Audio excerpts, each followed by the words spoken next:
With Buster Posey taking over as president of baseball operations, the Giants' contractual obligations for 2025 and beyond set them up to have a flexible and potentially impactful offseason.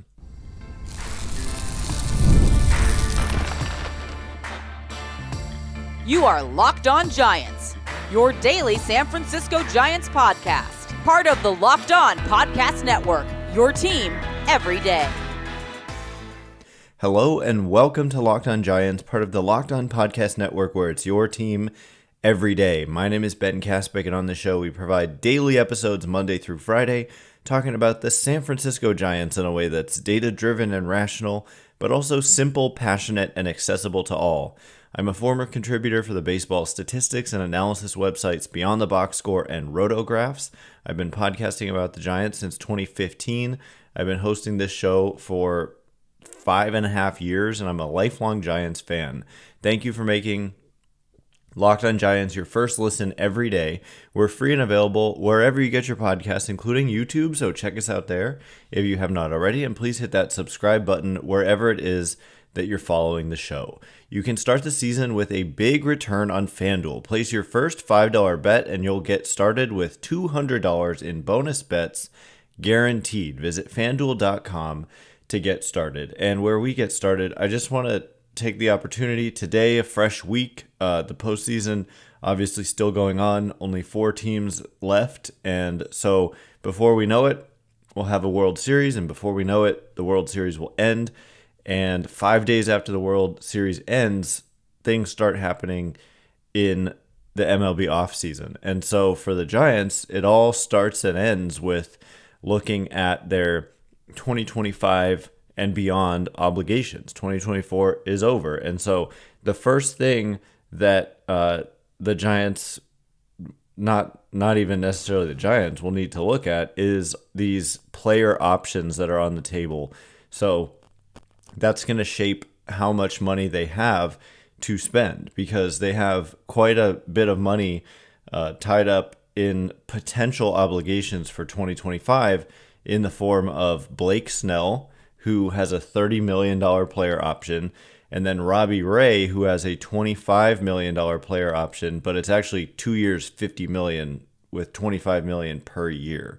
And then lastly, for player options, there's Wilmer Flores, who has a $3.5 million player option. And if he declines it, it actually becomes an $8.5 million club option with, I believe, no buyout on that club option. So all in all, that's what, 55 plus 3.5, $58.5 million that they aren't sure one way or the other whether or not they're going to owe for next season. That's a significant chunk of change.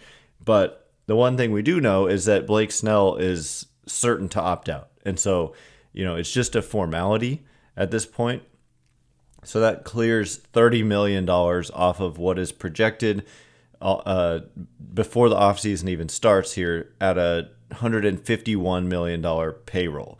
So if you take that number, 151 million, you just subtract 30, I was going to say 300 million, not 300 million, 30 million for Blake Snell. Obviously you could try to re-sign Blake Snell, but that's not the point of this exercise today. I'm just saying, where is the starting point? What are the commitments that they have? What is their, roster and payroll look like heading into the offseason? So 151 million, and then you say, okay, Blake Snell is going to opt out, so then that becomes 121 million, and Wilmer Flores probably opts in based on the season that he had, because if he opts out of 3.5 million, then the Giants are, I think, 8.5 million is very unlikely to be picked up, because remember, if Flores turns that down, it becomes a club option, but the team can say no thank you, and then Flores would be a free agent. So I would imagine Flores picks that up, so we're not going to subtract that. So the one that's a little bit tougher is Robbie Ray, but I still think Robbie Ray is very likely to not opt out.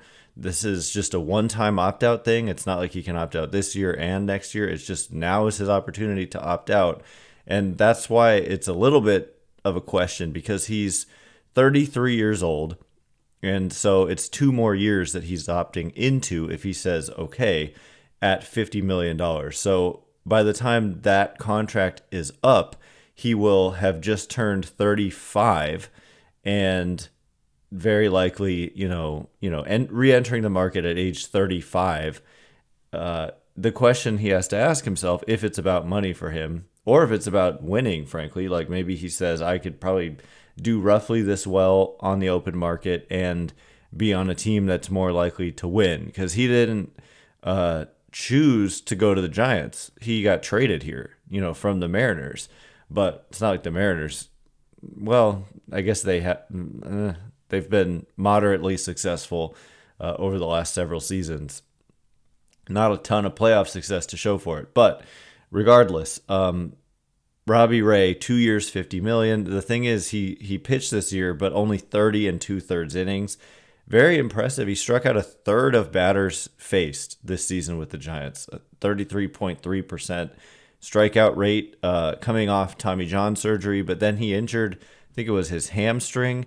Yeah, and he was aiming to make one final start before the season ended, but that didn't happen.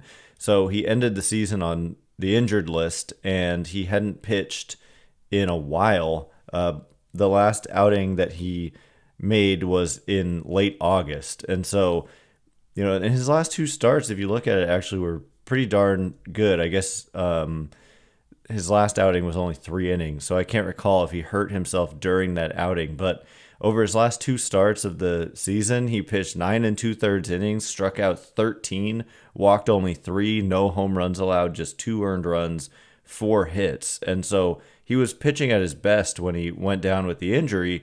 And so this is one where the Giants could end up getting kind of fortunate to have a pretty good pitcher, someone who won the American League Cy Young Award in 2021 and pitched pretty well in Seattle in 2022, signing a big 5-year contract, and then got hurt after 1 start in 2023, missed all the rest of that 2023 season and almost all of 2024. So the Giants got this guy for Anthony DeSclafani and Mitch Haniger. And so I think you'll make that trade again anytime, even if Robbie Ray opts in. Haniger is still owed money for next year by the Mariners now. He's under contract through 2025. And so it's 1 more year of Haniger that the Mariners are obligated for. And it was like basically a repeat of last year for Haniger, just in more games played, but just very disappointing. And so that was, for all the heat Farhan Zaidi took, we're ultimately going to see that he left the Giants in pretty decent shape from a roster and specifically like contractual situation, certainly better than the one he inherited. They have a lot of flexibility. What does that mean exactly? It means like they're not, you can look at some teams and they have just contract after contract after contract that is guaranteed to players that are like underperforming and for a lot of years, and that puts you in a bind. But the Giants don't really have that. They've got few long-term guaranteed contracts, and the ones they have don't look bad. Like it's Matt Chapman, it's Jung-Hoo Lee, it's Logan Webb, and 3 more years for Jordan Hicks, and we'll explore each and every one of these and their arbitration eligible players and their pre-arbitration players. But for Robbie Ray, I'm taking a strong guess that he does not opt out, and that would put him officially on the hook or on the books for 2 years, $50 million, $25 million a year, and the potential to be a good starting pitcher in that rotation with Logan Webb. And it's something they need, is to have some veteran stability in that rotation. So I think this could work out well for both sides, and then he gets a normal, healthy offseason and gets after it in 2025 and 2026 with the Giants. So we'll see.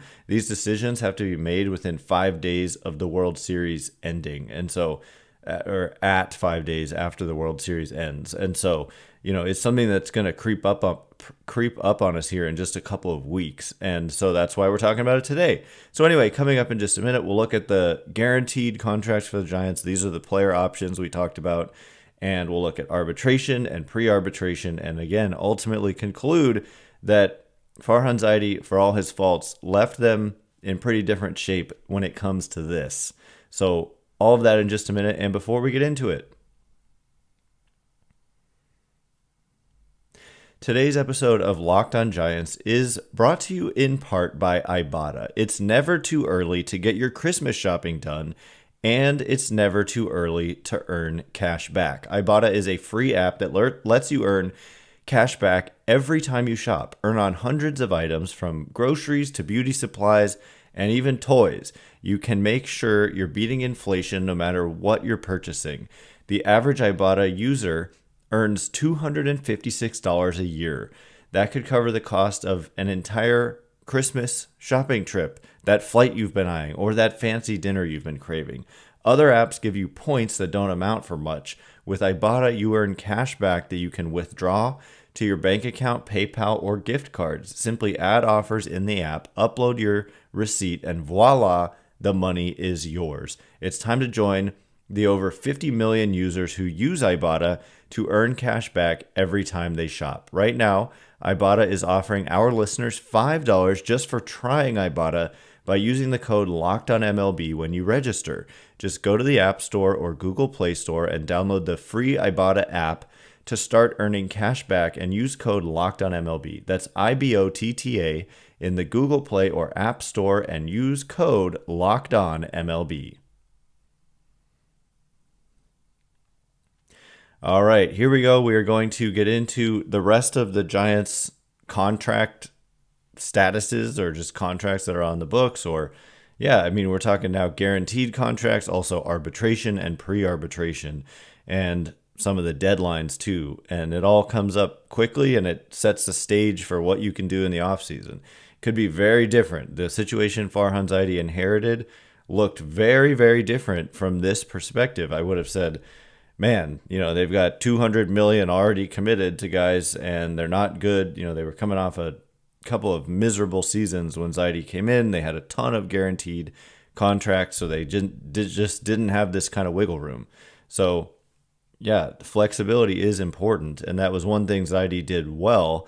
But obviously, the on-field results matter. You can have all the flexibility in the world, but if you can't deliver wins, then you're going to lose your job, and that's exactly what happened. Thanks again for making Locked On Giants your first listen every day. So, I want to get into the guaranteed contracts next, now that we've talked about the player options for Blake Snell, Robbie Ray, and Wilmer Flores. The Flores one, don't sweat it. It's $3.5 million. It's very, very small. He was hurt this year, and the year before that, he was like their best player. And so, in some ways, you expect that could end up looking like a bargain for the Giants when all is said and done. But guaranteed commitments are next. And the first one that obviously jumps off the page is Matt Chapman, who signed this 6-year, $150 million extension with a $1 million signing bonus. And that signing bonus gets, when it comes to calculating at least luxury tax payroll, which is a little bit different of a calculation. Basically, it's just $25 million a year and a $1 million signing bonus. And he just turned in, a season that's going to get him some MVP votes. I'm not saying first place MVP votes, but MVP voters do vote on their top 10 MVP candidates. So he should finish somewhere, probably, honestly, in the middle of the pack there in the National League, out of the top 10. When I say middle of the pack, I mean middle of the top 10 in the league in that category. He's a WAR darling, so anyone who's kind of looking at that is going to take notice of what he did, just across the board when it comes to offense, defense, base running. You add it all up, and it was just a phenomenal season. And I have discussed in a recent episode why locking up Chapman, now that I look at the third base market this offseason, it was basically just Matt Chapman and Alex Bregman, and then nothing. And so if you didn't get this extension done, and again, a credit to Farhan Zaidi for signing him in the first place, because if they hadn't signed him in the first place, they couldn't have extended him by now, and you would be looking at like a must-sign Chapman or Bregman type situation now. But they already got this done. So, and for all the, again, reporting that Zaidi couldn't get this extension done, there was conflicting reporting that, he was a huge part of it. Even Scott Boras himself said that Zaidi and and Boras worked out essentially the whole thing here, and maybe Buster Posey helped get it across the finish line. The no trade clause, apparently a significant part of that. But whatever the case may be, Chapman has, that 6-year extension starts in 2025, and he is already going to be 32 in April. So that, that's a long deal for a guy who's that age. But in the first half of the deal, it should look good. Just like, you never know. He could be ageless. He could decline right away. You just never know in baseball. But, I'm happy he's here for at least the next few years, and then we'll see how it looks at the end and not worry about that at this point in time. So that was good to get that taken care of, given the weak third base market that was out there. So anyway, the next position or the next contract in terms of size, we're going in order of how large the commitment is for 2025. It goes to Jung-Hoo Lee at $16.83 million for next year. And this is year 2 of a 6-year, $113 million contract. He can opt out after 2027. So it's 3 more guaranteed years, and then 2 more years at $21.3 million that he could opt out of after 2027. So Jung-Hoo Lee, obviously, he got hurt early on in the season. Shoulder, torn labrum in his left shoulder, and played in only 37 games before going down there. And so in those 37 games, very impressed with his ability to make a ton of contact. He was adjusting to the major leagues, and I thought he held his own. He hit 262, 310 on base, not a lot of power to speak of. I was impressed with his defense and his arm, his throwing arm. It was his glove arm or shoulder that he injured, so that thankfully that shouldn't affect his throwing at all. And they expect him to be fully healthy for spring training. So it's also worth noting, I mentioned Matt Chapman's age, but Jung-Hoo Lee just turned 26 in August. So he's going to be 26 for most of this upcoming season. So you talk about wanting a team that has youth and athleticism. He's got youth and athleticism, even though he was signed to a free agent contract. So you don't normally get free agents that are this age. So I think him coming back is a big deal, and kind of one that maybe people are sleeping on a little bit. And that just kind of locks down center field there for at least the next 3 years. Hopefully he can establish himself as a good major leaguer. Projection systems do like him as an above average hitter, and he certainly has age on his side, if not experience. So the next contract, in terms of its size for 2025, goes to Logan Webb. And so this is another one where you give Farhan Zaidi some credit for leaving them with this deal, basically a 5-year, $90 million extension that Zaidi and Webb were able to work out that went into effect starting in 2024, last year. So there's still 4 years remaining on that contract, and the structure of it was that it started out smaller and it gets larger over time. So it's just $12 million in 2025, and then it's 23, 23, 24 in terms of the annual price starting in 2026. But for next year, a huge bargain at just $12 million for Logan Webb, who's just clearly one of the better starting pitchers, one of the more or most durable pitchers in the game, consistently, among the leaders. I think he led the National League in innings pitched this year after leading the majors in innings pitched the previous season. Logan Webb is still young himself. So you talk about Zaidi's aversion to long-term deals for pitchers. I think it has everything to do with age. So Logan Webb in year 1 of this contract was just 27. Year 1 of this extension was just 27, and that was 2024. So he's going to turn 28 in November, in about a month. And so he'll be 28 for all of next year. and it's 4 years left. So 28, 29, 30, and 31. So those are the years where you don't feel so worried about having a pitcher locked up. And yeah, I mean, Webb, since the start of the 2021 season, he's put together a 3.18 ERA in 125 games, 124 starts, and a 2.99 fielding independent pitching, ground ball rate of 59%. There's just nothing negative here. Walk rate of just 5.4% over that span. So yeah, I mean, those numbers are about 20+% better than average, maybe 25% better than major league average. So that is one you're very thrilled to have. And aside from just the numbers, the leadership that Logan Webb provides, also a Matt Chapman. I mean, we keep hearing when they're recruiting free agents, and you got Buster Posey in the room, you got Matt Chapman in the room, you've got Logan Webb in the room. And yeah, I mean, that is a legendary Hall of Fame player who's now your president of baseball operations.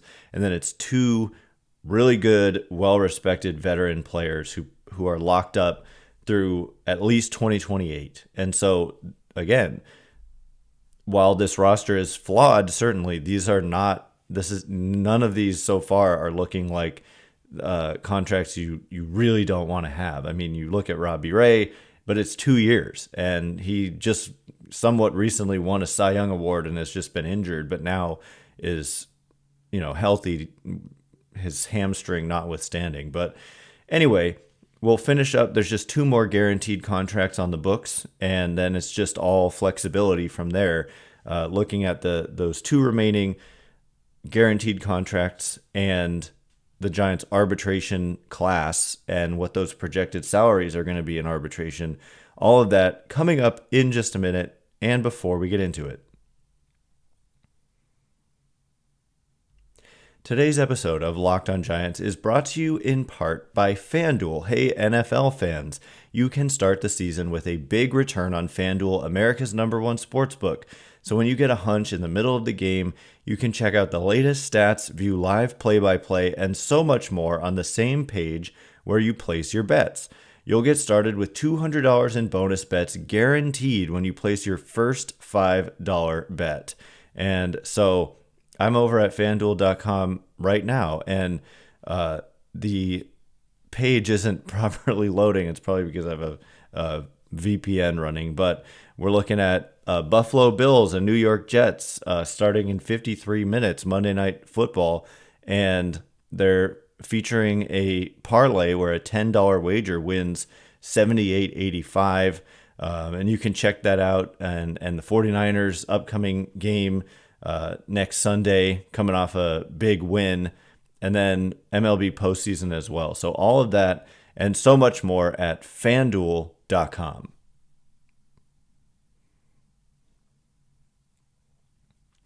All right, as promised, we're going to get to the rest of what Buster Posey's going to be working with a new GM who, at some point before, it could be, for all we know, they want to get someone in from one of these remaining playoff teams as a candidate, or potentially who they hire as their GM. And so that can delay the process for sure.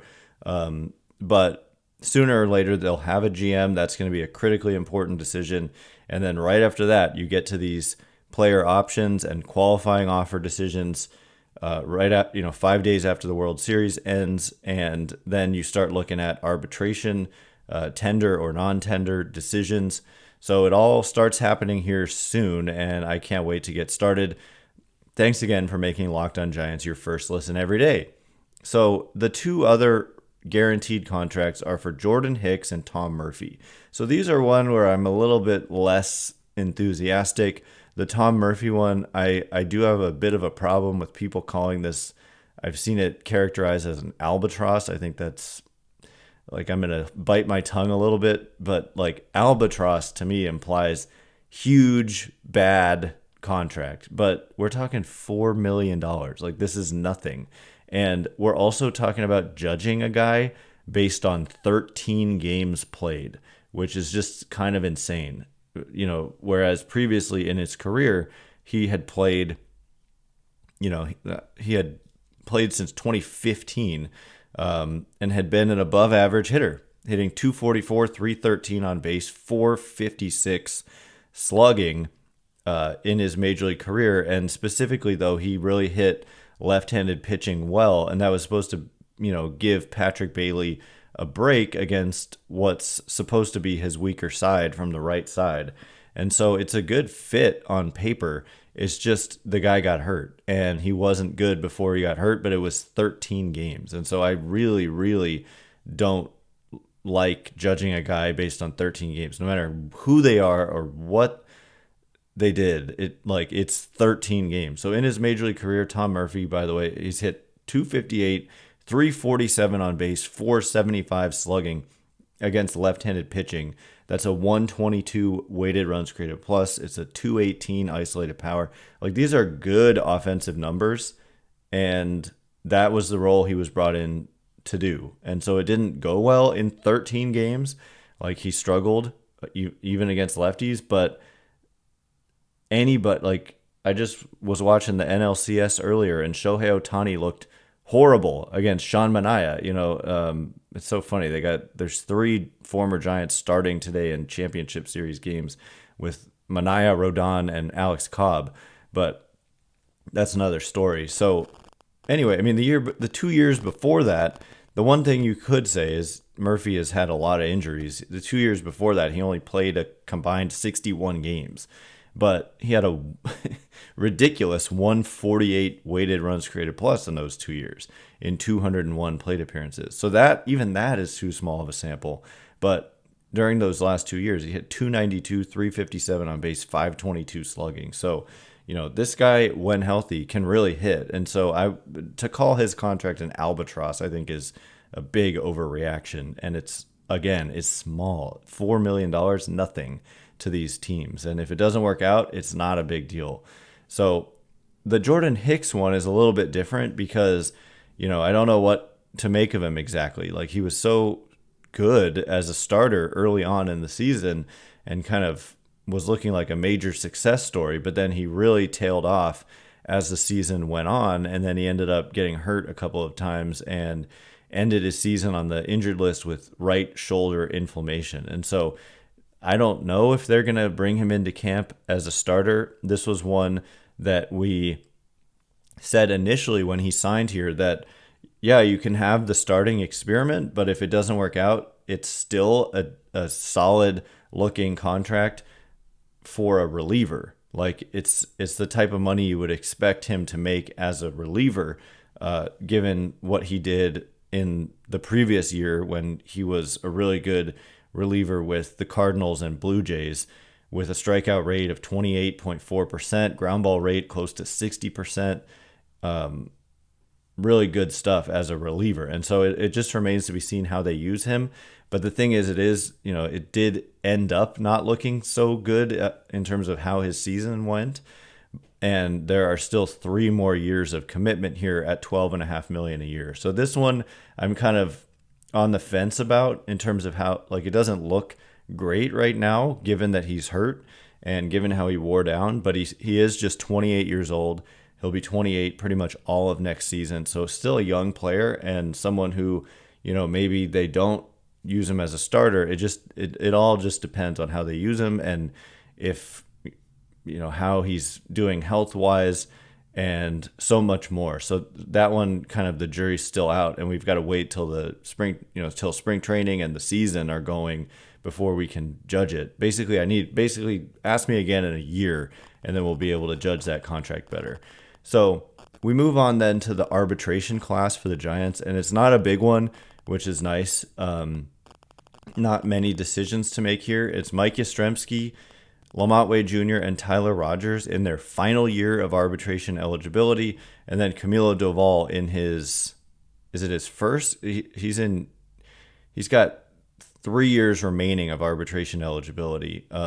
And with arbitration, MLB Trade Rumors does these projected salaries, and it all depends on where you are, what year you're in arbitration, and in your last year, you make the most money. And so Yaz, Wade, and Rogers all in their final year. So they're, going to make closer to market value at this point. And so the projections for salaries here are $9.5 million for Yaz, $4.7 million for Wade, and $5.5 million for Rogers. And then for Doval in either year 1 or year 2, if he was a Super 2, which means you get 4 years of arbitration eligibility instead of 3.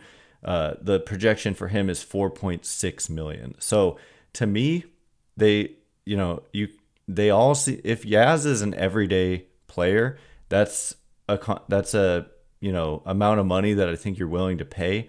But if you want to spare yourself some money, save yourself some money to use elsewhere and improve your roster, which they need to do, it's more of a borderline call. Now, keep in mind, Buster Posey played with Mike Yastrzemski.